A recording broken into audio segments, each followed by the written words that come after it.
सर्वांना नमस्कार। मी आशिमा मित्तल, जिल्हाधिकारी जालना। आपल्याला आता रेड अलर्ट जिल्ह्यासाठी जालना जिल्ह्यासाठी भेटलेला आहे। म्हणजे आज शनिवारी जवळपास 1:30 वाजता आपल्याला अलर्ट भेटलेला आहे। तर आता आपल्याला पुढचे 4 तास 5 तास काळजी करायची आहे। कुठेही बाहेर अनावश्यक कामासाठी जाऊ नका, कारण थंडरस्टॉर्म आणि लाइटनिंग होण्याची शक्यता आहे।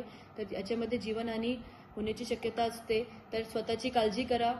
काम नसेल तर घरी राहा, आणि आपले घरी जर पाणी भरलेलं असेल तर आपले जवळची जे काही जिल्हा परिषद शाळा आहे किंवा हॉल जे कॉर्पोरेशनने आयडेंटिफाय केलेले आहे, अशी सेफ ठिकाणी तुम्ही शिफ्ट व्हा। प्रशासन आपले सोबत आहे। जेवण देण्याची आमची संध्याकाळच्या जेवणाची सुद्धा तयारी आहे। हे बोलून मी सगळ्यांना सतर्क करू इच्छिते, आणि आपले सगळे लोकप्रतिनिधी माननीय आमदार खासदार साहेबांना सुद्धा कळवण्यात आलेलं आहे। त्यांचे पण सहकार्य तुम्ही घ्या। धन्यवाद।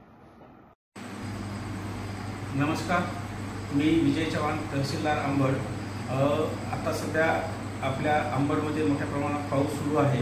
त्याचबरोबर गोदावरी नदीच्या वरच्या भागात सुद्धा मोठ्या प्रमाणात पाऊस सुरू आहे।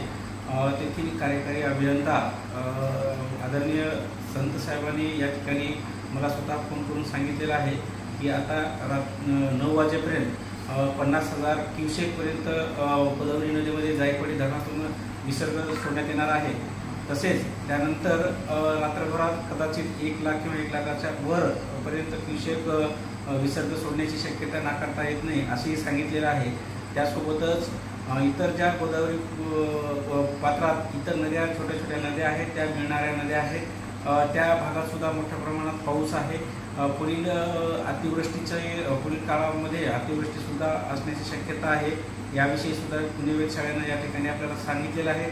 तर कृपया करून जे गोदावरी नदीच्या काठावरील गावे आहेत, त्याचबरोबर इतर ज्या नद्या आहेत, गलाटी नदी आहे, सुतना आहे, दुधना आहे, या सर्व नदीच्या काठावरील सर्व नागरिकांना माझी विनंती आहे की कृपया करून कोणत्याही परिस्थितीमध्ये आपण नदीकाठी जाऊ नये। सर्व आपले स्वतः सुरक्षित राहावे, इतरांना सुद्धा सुरक्षित राहण्याकरता हा मेसेज द्यावा, आणि त्यासोबतच आपली जनावरे सुद्धा सुरक्षित ठिकाणी हे करावे।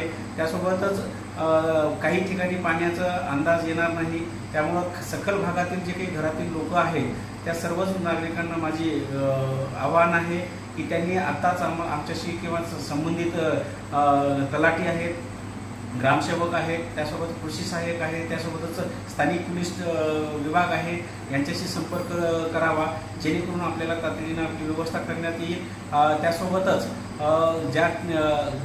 ज्या गावात पूर परिस्थिती येण्याची शक्यता आहे त्यांनी कृपया करून आपण